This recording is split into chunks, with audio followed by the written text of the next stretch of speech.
Greetings, everyone. Welcome to another episode of the Holistic Human Optimization Show. My name is Ronnie Landis, and today I am joined by a special guest, a very good friend of mine and colleague over in Encinitas, California, over in the San Diego area.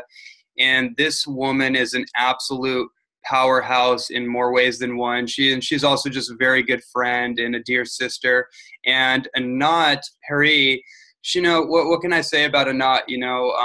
Well, what I will say about Anat before we start is that she's worked amongst some of the most highly respected spiritual teachers and trailblazers in the fields of wellness and self-development, which include Deepak Chopra, the landmark organization for over a decade, and many, many others. She really considers herself a self-love coach and a transformational performance coach. And one of the things I would like to say before we jump right into it is, out of a lot of the colleagues that we have and the contemporaries that we have in the San Diego area, there's a really amazing kind of niche community in the North San Diego community of just amazing entrepreneurs, health and wellness advocates and leaders, self-development, and really mind, body, spirit, and just conscious, focused human beings that are up to a lot of amazing things. And they rave about Anat, and I can absolutely see why, which is why I'm having her on the show to really dive into some really essential territory in personal development, spiritual exploration, and really the mystery of love, I think, is really ultimately what this is always taking us back to. So welcome to the show, Anat. Thank you, Ronnie. Good to be here. Hi, everyone that's tuning in. Yeah, we've been talking about doing this interview for quite some time. I'm so happy it finally lined up for us to do it now. And, before we dive into really the meat and potatoes, or the avocados and cucumbers, as I like to say, we dive into a lot of the content that I want to get into with you, because I have some questions and I want to get your take and your perspective on it. But before we do that, can you just maybe update the audience on the work that you do, how you see the work that you do, and how did you get into this work in the first place? Okay. Well, I'll start by saying how I got into this work. So I've been in the self-development space, as you shared a bit about, for the past, 13 years. Spending 10 of those really getting getting myself to a place where I felt I had the tools to get people there quicker than 10 years, and the work never ends, but meaning enough where my life actually looked transformed. It didn't look the same. I wasn't tending to the same weeds, trimming weeds over and over again. My garden actually was blossoming with things that I wanted and desired in my life. So it's been something that I always knew that I was here to do, is to serve others in this way. It just took a long time, but necessary, a lot of great training, all in perfect divine time for me to be able to get to this place where I knew that I can pay it forward, that I can guide people through with the best tools, the right tools, for them to see lasting transformation and to get to the depth of what is in the way of them having what they want, to get to the root of it quickly. I forgot your other two questions. Yeah, no, I love that. And I really value that explanation, especially because in the personal development industry, there is kind of this revolving door of going through programs and coaching, and it's almost like the rungs on the ladder. We're constantly seeking the next rung and the next rung and the next rung to get somewhere, right? Or to become the person that we know we are inside, but maybe we don't feel totally complete. We don't feel like we know enough, or we've gotten there yet. So there's always something new to get or to learn. And I've seen this theme in the personal development world, where there's just kind of this revolving door of programs, or this revolving door of information that people seem to almost get like locked into, and they never quite get out, or many people never quite get out of that. It's almost like seminar syndrome, right? Where someone is constantly going to the seminar, but they don't necessarily implement the principles to have true transformation. Yeah, well, you hit upon a few really great points with that. First of all, there's a lot of great information out there, a lot of great knowledge. Most people, though, are not absorbing it fully in, because the first step is actually more not so much of learning as much it is of unlearning and actually making room. So I still work with heal. I don't really do any programs, or I work one-on-one with mentors or energy healers right now, but it's to tap me more into my gifts, and I actually have room to receive all that.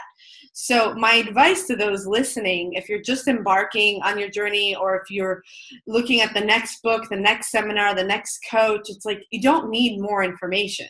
You actually need to do a program, and that's the work that I take people through, of clearing out what's in the way of you being able to actually know yourself as worthy, powerful, connected, trusting yourself, trusting the universe. And then you'll actually get a lot more from whoever you do work with after that. And you'll be more selective as well. So, yeah. I love that. That brings up something I wanted to talk to you about, which is this idea of letting go of control. And I think that's part of what almost for me is built into the undercurrent of what you're talking about, because one of the themes I think that's going on for a lot of people, it's happened to me in different waves. It's still happening. There's a deconstruction process. There's a disorientation. There is almost a shaking up of the old structures, whether those are material structures, maybe it's a particular business or a job or a relationship, or it is a paradigm, it's a thought process and emotional patterns that we have become accustomed to that create an identity of who we believe we are based on who we used to be. And we kind of drag all that with us, even though we're trying to change and we're trying to create transformation, or we're trying to evolve, but somehow sometimes we can drag like pounds of our past with us, and it tends to weigh down us or slow us down on that process. So I guess my question in a way is, how do we I'm attempting to rephrase this in a straightforward question. It might not be a direct question, but I want to get your take on this theme of how do we let go of control? Because that seems to be what has to happen, right? We have to let go of our little control mechanism, and that can be really, really hard to do, right? Yeah, absolutely. And I just wrapped up a retreat 2 days ago in Idlewild, California. I take people through 5.5 days of clearing what's in the way so that they can actually get to that place of surrender. So there's a lot in there that's connected to that. It's not just like, oh, surrender and let go, or have that mantra, and that may be it, depending on where you're at in your journey. I'd say first and foremost, there's really to reestablish a connection to yourself. There's a lot of people that aren't even being connected to their body, to their emotions. So everything is being controlled from here, of thinking like, oh, like something comes up, and instead of really feeling and trusting that the body actually keeps the score and that the universe actually is much stronger power and force than whatever you can think of in your imagination and in your mind. But most people, even when they're going through the actual retreat and the healing work, are trying to figure out what it is from here. They're trying to figure it out instead of feel it out. And so, first and foremost, it's forming that reconnection, mind, body, and spirit, and learning to really listen to what's there. And that a lot of times when people are acting from a need to control, it's because they don't feel safe, or they're in some level of fear. And so there's really to calm and tame that part of you, and just and listen. And it's like in the work that I take people through, what I'm really teaching them is how to learn to parent themselves, how to unlearn how mom and dad parented them, and accept and forgive and have compassion for mom and dad, because they were handed those set of beliefs just like they passed it on to you. And at the same time, get the right learning so you know how to parent yourself. So imagine your child comes to you and they're freaking out about something. You need to know how to just listen and hold them and let them cry and let them be through it, instead of telling them, toughen up, kids, stop crying, which some of us, that's what we were programmed with. Right? So we have things that happen to us that programmed us a particular way that then have us feel like we need to act from survival. And for a lot of people, their survival mechanism is to force, is to control, is to go, go, go, go, go, is to work the hardest to make it happen, because no one else will. God is not on my side. The universe is against me. I'm all alone. Like all these hundreds of limiting beliefs. They're not necessarily negative. They're just limiting. Some of these beliefs could be, do the right thing, be a good girl, be a good boy, get it right.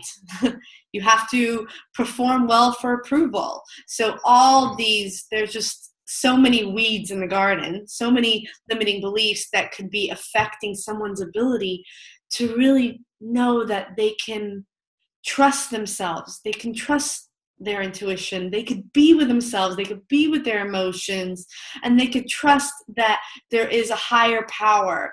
Call it God, call it the universe, whatever it is, that is actually working, conspiring for you, and that you should be acting from inspiration, not desperation and fear. And that when desperation and fear comes up, it's actually an indication that like something in your system, some emotion is off. Your little boy or your little girl is crying, and they need you to listen, to stop, to take a pause, to be with that, to feel your feelings, to actually feel where you feel that, which ties me to something else that came up a lot in the beginning of the retreat, and we were retraining people on. A lot of times what people think our feelings are not, it's their imagination. This feels so hard. One of my clients said at some point this weekend, and I go, where do you feel that?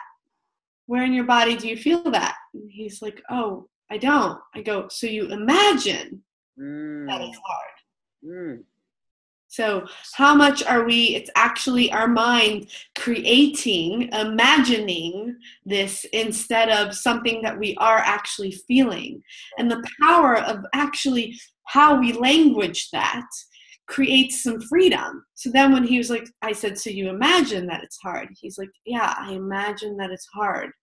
Oh, wow. Like the instant freedom that he got because he saw that it's not actually doesn't feel hard. He's imagining that it is. So if you're imagining that it's hard, what else can you imagine that it is? And right there, he switched from being in survival and stuckness to creation. And if it was something felt in the body, well, then feel that. If he said, oh, I feel that here, okay? So when have you felt that before? What is that connected to? Oh, I remember feeling this way for the first time when I was in 3rd grade and da-da-da, right? And just allow yourself to feel it. And what's the emotion that didn't get to be expressed, that wants to be expressed and released? Instead of going to the mind to say, how can I figure this out? How can I not feel this way? Why do I feel this way? The famous analysis paralysis that paralyzes us. Why do I feel this way? When is this going to stop? Why? And the why just keeps you disconnected from it and paralyzed, right? Because when we're disconnected, we are paralyzed. And so to really stop the need to figure it out and be in our head, and more trust and feel and surrender to the being that we are, not the doing that we are, but the human being that we are, and keep that connection going. This is so powerful. There were so many things. First of all, I was doing that this morning. I just realized, like, man, Analysis paralysis? well, not so much that, but the imagination of overwhelm. Now, not to say that I didn't feel to some extent in my system overwhelmed, as there's an accumulation of energy that had built up and just kind of got over the tipping point.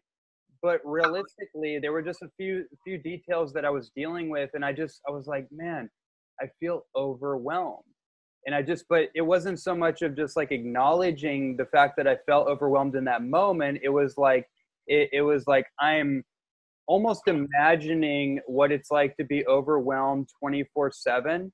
And then that kind of creating the sensation of just being flat out overwhelmed instead of me being overwhelmed in that moment. Like in that moment, it's legit, but it doesn't have to become a perpetual experience. But I can see where it was almost like, no, it's actually exactly what you said. It wasn't even that I really truly felt overwhelmed to begin with, because I really didn't feel that overwhelmed, but I imagined I did.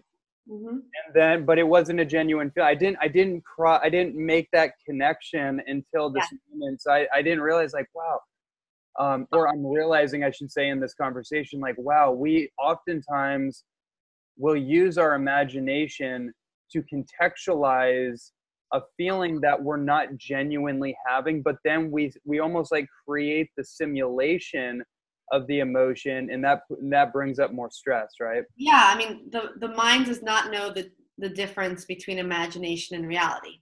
So let me take you through an experience of this, and everyone listening could also tune in. So I want you to close your eyes and picture you're in your living room, and you get up and you walk towards the kitchen. So whatever your house looks like, living room, kitchen, just see yourself getting up off your couch and walking over into the kitchen, all the way to the fridge, opening the refrigerator door, and you see a bowl of lemons. I want you to grab a lemon out, and you close the refrigerator door, and you walk over to the counter and you place the lemon on the cutting board, and you take a knife and you cut that lemon in half. And then you cut that lemon again in half, and you take that piece of lemon and you bring it up to your mouth and you take a bite. Now, what just happened? Did your mouth get all watery? Yep. Did you feel like you bit into that lemon? Uh-huh. Yeah, you can open your eyes now. How real did it feel? Well, I was also aware that I was so, like, there was levels of awareness. So I was kind of aware that I was simulating an experience, but I did salivate, and I could easily be in that experience. For sure. Yeah, so that's how quickly our imagination can create something as a real experience that actually wasn't real, that didn't come from experiencing first and then being like, oh my God, I'm feeling overwhelmed or I'm feeling sad. That's actually more first generated in our imagination. So it's a very key, important distinction as we deal with, everyday things in our lives, or especially I see that it comes up in relationships where it's, you could be like, you make me feel this way, or I feel that way. And it's like, well, do you feel this way? Are you imagining that? Are you creating that? And a lot of times we're recreating over and over again from our original script. Whatever we learned from mom and dad, by what we saw, what we felt, and what we heard from them the first 7 years, programmed us, imprinted us. And I call that the script. And you are the writer, director, producer, and actor of that script. And you're always performing. I mean, as long as you're alive, the show must go on. So you must play some role. And then you hand people scripts to play roles in your life. So how many of you that are tuning in right now see that you've been dating the same woman or the same guy, just different, same character, just different person? There's a reason for that. You keep handing them the script. You keep teaching them and telling them how to treat you. So anyway. No, that's fantastic. I think that point that you just ended that on is something I'd like to actually expand upon, because um, that is a real phenomena, right? And if we're not growing and we're kind of staying the same person, just switching stages, so to speak, switching casts and characters, then we're gonna recreate the same situations, the same circumstances and challenges with the different cast of characters and stages. So it looks different. So it's almost like we get the optical illusion, Illusion, exactly. especially in the novelty of it. And that's why people hop from one person to another, one job to another, one business opportunity to another, because there's a novelty. There's that initial stimulation, like falling in love. It's like, oh, it feels so good. But then the same patterns persist. So I'd like to actually talk about, how does the subconscious and unconscious mind play into this? Because if we are recreating largely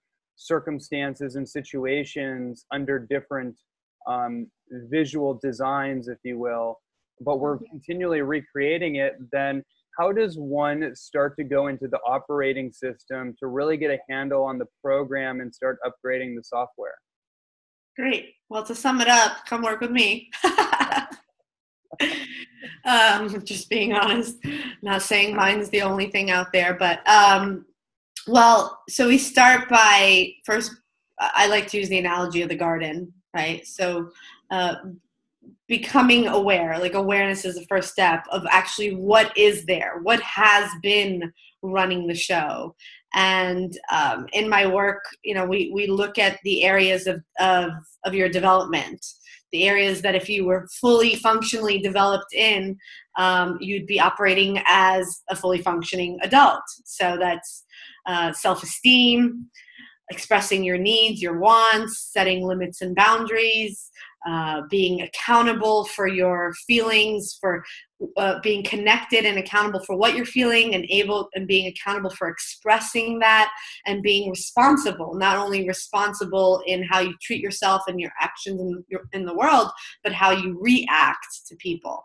And what is under each, what affects your ability to be functional in these 5 areas is anywhere from 100 to 300 possible limiting beliefs. So, there's a handful of beliefs that usually people can think of on their own, like I'm not good enough, I don't matter, there's something wrong with me, I'm not lovable, but there's actually a lot more. So, I hand you that list so that you're able to really start to see. I guide you through some visualizations to bring you back to what did you learn from mom? What did you learn from dad? Let's rewind and watch the movie and have you just observe yourself as a little boy with mom and dad, and what is it that you learned, for you to start to identify, because that's when you were imprinted with those. That's when your subconscious, unconscious mind was programmed, is in those years. So we have to open that up. It's important to have a safe space to do that in, because for a lot of people, some of these things are very traumatizing to some degree or another. And so having a safe space to know that you can go there, that you can remember. How many times do I have a client in the hot seat, or as I like to call it, the healing seat in my retreats, and they're like, I don't remember anything before the age of 10. I'm like, okay, well, let's just go with it. And as soon as they start to feel safe and actually drop into the body, because the memory of all this stuff is not just in your subconscious mind, but it's actually more in your energetic body, your emotional, your emotions, in your cellular memory. And as they start to reconnect and feel safe in their body and safe to feel whatever it is, suddenly a memory pops up. Oh, whoa, I haven't thought about that when I was 3 years old. Da, da, da, da, da. And but it's important to have that safe space to open up Pandora's box and know that you're not just going to get sucked into it and eaten alive. So there's to uncover what's there, and then there's the actual ways to start to release it and clear it out. So again, there's the emotional body, where a lot of times maybe something happened when you were, let's say, 3 years old, and you didn't and you wanted to cry. Like you really just wanted to like bawl and cry about it.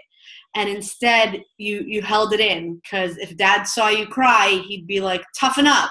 What's wrong with you? You're fine, right?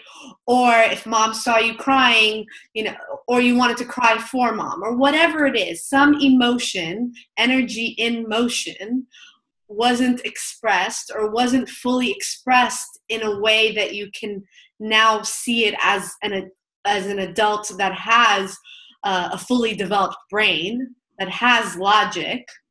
And so it's about allowing yourself to complete whatever wasn't completed, to allow yourself to move that energy, to feel that emotion, but not from like a place of reliving it, more from a place of sitting, of observing your little boy going through that experience and holding his hand through it.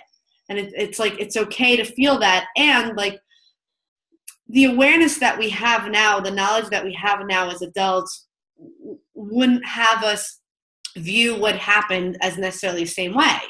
And so a lot of times in a lot of programs, what I see is people go back to their younger years and they remember a memory, but they logically justify it instead of feeling it. Like, oh, like for me, for example, my father, very loving man. My parents are still married, but he worked. He was a workaholic.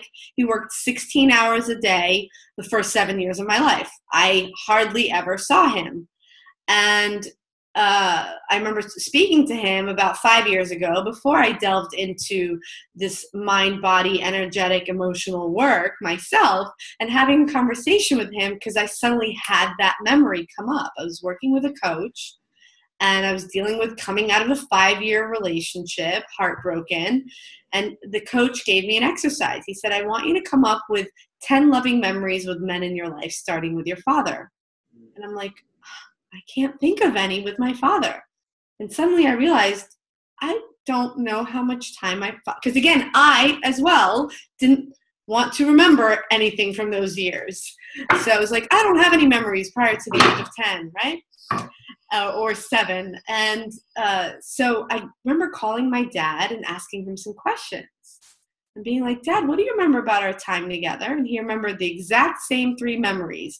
You watching my brother play, and your brother and I play soccer, car rides to your grandparents' house, and playing at the beach. So really only one of those 3 was just he and I.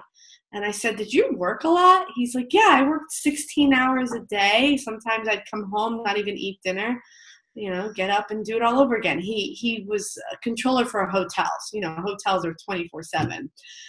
And I remember saying to him, he's like, was I a bad father? And I said, no, Dad, you did what you thought was best. You took care of the family so that mom could be at home with us. And, it's not too late for us to have a great relationship together. And I thought at the time that solved it, that logically I justified and rekindled and talked to my dad about it, and that was enough to put that in the past, and that now we could focus on a great relationship. No. It's not about the adult me, because I know that it's not that my dad didn't love me or that I was invisible. And these are some of the beliefs that came out of that. You don't matter. You're invisible. Men will always choose something else over you. And so guess how my relationships with men went? Exactly like that. They always ended up choosing something else over me, whether it was video games with my high school boyfriend or their work or other women. And I made it okay because that was part of my script. Here you go. Here's a script. Play it out. So it's not enough to just logically justify it. You have to bring that awareness and that knowledge, but allow that part of you that was really hurt, that did need the love, that did need that attention at that time, fully feel and complete that. So being connected to the emotional body too, and where that's stored, it's like holding that little boy's hand and guiding him to not be trapped in that experience, but reconnect with you, come back to wholeness with you today. So does that make sense?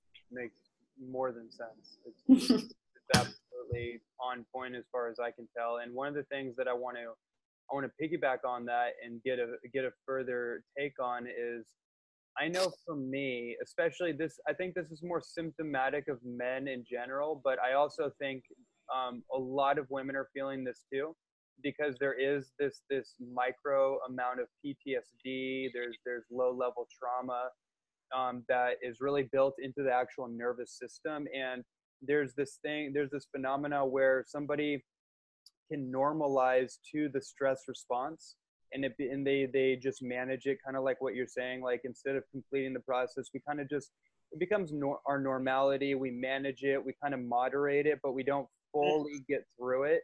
And so the sympathetic nervous system can actually get locked.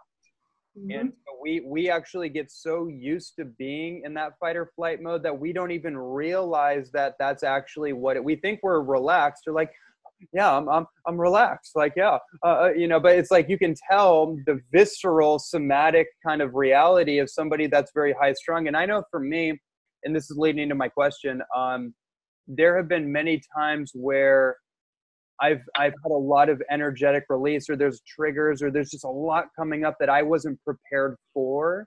And the nervous system and whatever else is going on chemically is being kind of like, it's almost like the feeling of being hammered chemically by all this emotion. And then that thing locks in place, and it can be very hard for me to access my genuine emotion. That's where the imagination can come in, like we were talking about before, of imagining having the emotion, but being unable to access in that moment the genuine emotion, whether it's some kind of pain or sadness or sorrow or anger or whatever needs to be released in a responsible way. So I guess I'm asking, how can, if we do feel like it's hard to access the authentic emotion for whatever reason, what are some of the practices or perspectives that you've utilized to help somebody like me in that case? You know, if I'm in that particular case, maybe I'm triggered and it's like I'm like having a fight with my mind and my heart, you know, we're on different pages.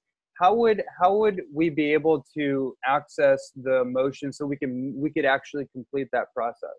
Sure. Perfect. And actually that brings me to one of the other techniques that I take people through in my retreat, which is tension and trauma release exercise. It's a set of movements that get your body reconnected to its natural therapeutic tremor response. So we are holding a lot of trauma, PTSD, fight or flight stuff, from anywhere from something that happened yesterday to a week ago to 30 years ago. And it's all stored in the nervous system. And you're absolutely right. What happens is that people get used to that being their normal. They actually think that this is how their body functions, not realizing that they are in a heightened state. They are in constant fight or flight, always ready to fight or to flight, and never actually having the time or the moment to connect to what's really happening. Because as we know, if a bear chases you, or if a car is about to hit you, like that kicks in, and we need it to. We do. But we need to know that we can downregulate our system. So learning this technique and practicing it every day to downregulate the nervous system. It's not the only thing out there, but doing things like Tai Chi, which I think you probably practice, or Qigong, or breath work, but really doing techniques that specifically work on downregulating the nervous system. Why I like the tension and trauma release exercises, and I am certified in it, and if anyone wants to look it up, you could go to TRE, you could Google that, or tension and trauma release exercises. There's facilitators all over the world that you could learn it from. Is that what happens is that the tremors start to come, your body starts to shake and actually release what's stored in there and have you down regulate. I do it the first evening of my retreat. It's how we wrap it up. And people are like, I don't think I've felt this much in my body or slept as this good in so long. Because when you're in fight or flight, you're not in rest, digest, and repair. So people think, they have digestive issues or sleep issues. No, you're just in constant fight or flight, and you need to, shake it out. And those of you that experience shaking at times, I want you to wrap your head around this. Shaking is actually good. So how many times do we say, why is my arm shaking? Why am I shaking? And you go to stop it like as if it's bad or wrong. It's actually good. It's your nervous system releasing all that. All mammals in nature do it. Those of you that have dogs have seen dogs do it. If you're ever out in a safari and you see if a lion started chasing a gazelle, the gazelle would go into freeze mode because the lion is actually not interested in eating eating the animal, just the kill.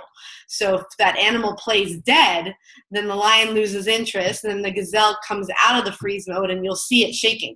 You'll see it shaking all that off. We're the only mammals that have the power to turn it off. So I invite all of you to turn it on, and whenever you feel like you need to shake a little bit or a lot, bring it. Yeah, I was literally just thinking about that example with animals right before you brought that up. And that's such an important point because especially with our pharmaceutical model of medicine that we have, it's all about sedation, it's tranquilizing, it's basically if somebody does have some kind of symptomatic reaction, maybe in this case, or maybe it's even, you can translate that particular paradigm of medicine to psychiatry and et cetera, et cetera. It's kind of just like, it's basically this approach that our society is literally built from, of numbing the emotionality, numbing essentially the human expression. So the natural expression to shake it off. Like we've heard this so many times just in our normal reality. Like I've had, growing up in martial arts, it's like as a guy, you get really upset, really heated. You want to get into a fight and they're like, cool off, go for a walk, cool off. And I never really thought about that, but there's just an intuitive kind of logic to that. Like, yeah, go cool off, go for a walk, shake it off. Like we've heard this stuff growing up, but now it's like, oh yeah, that's right. There was some kind of innate intelligence. Like when I start shaking it, like even right now I can feel like there's a discharge of chemical energy that's pent up there.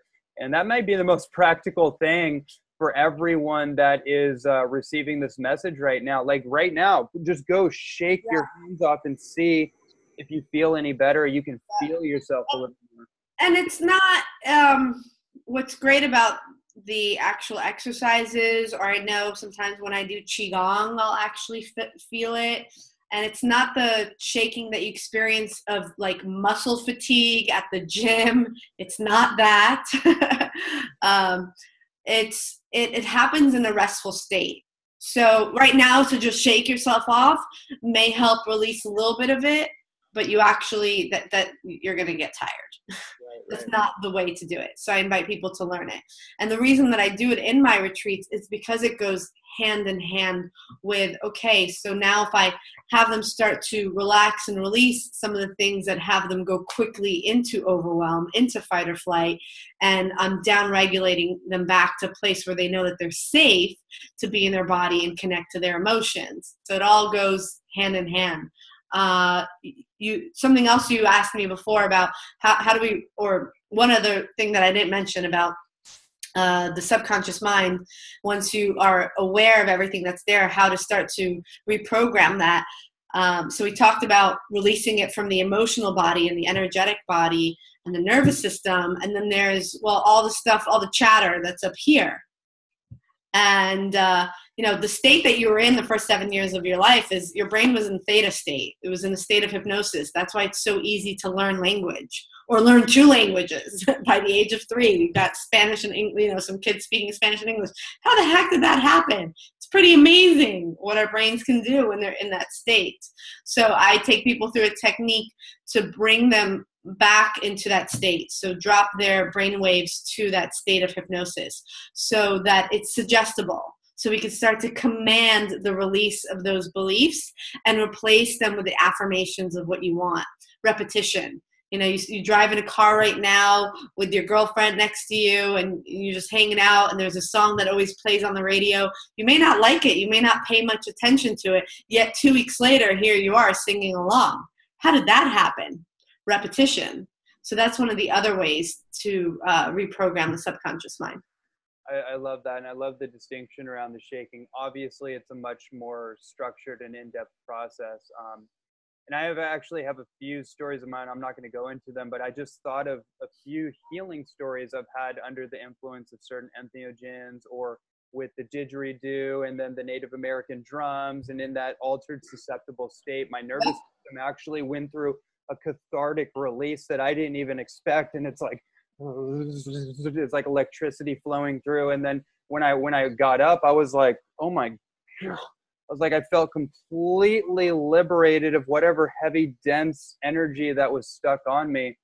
So definitely look deeper into that, or just connect with Anat for more information on that. But, with the time we have left, I would be remiss if I did not connect this conversation to the journey of love.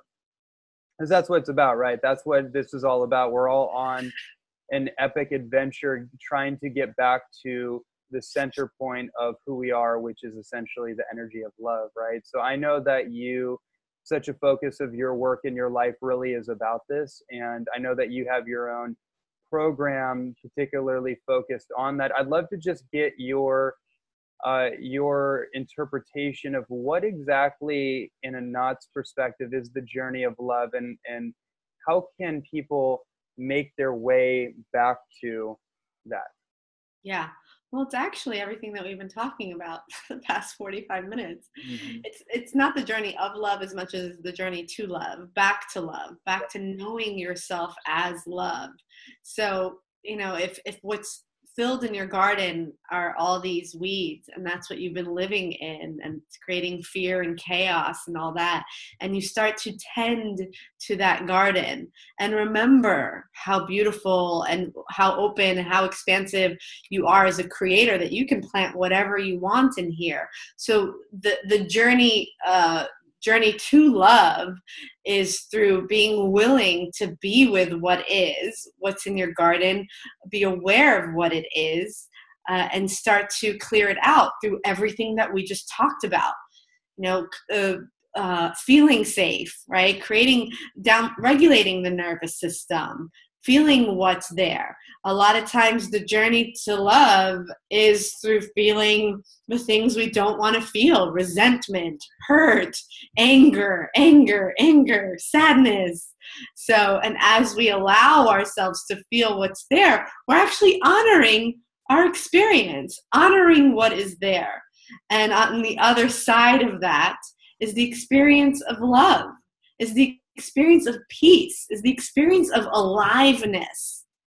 Like, what it is to be alive is to allow ourselves to have the full human experience. And the full human experience is not just rainbows and sunshine and butterflies, right? If you look at nature, it's not just, today it's cloudy in San Diego, but that makes us appreciate the sun more.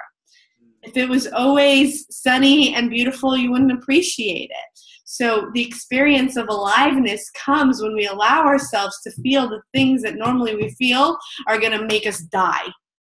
And it doesn't kill you to feel these things. It actually reconnects you more to love.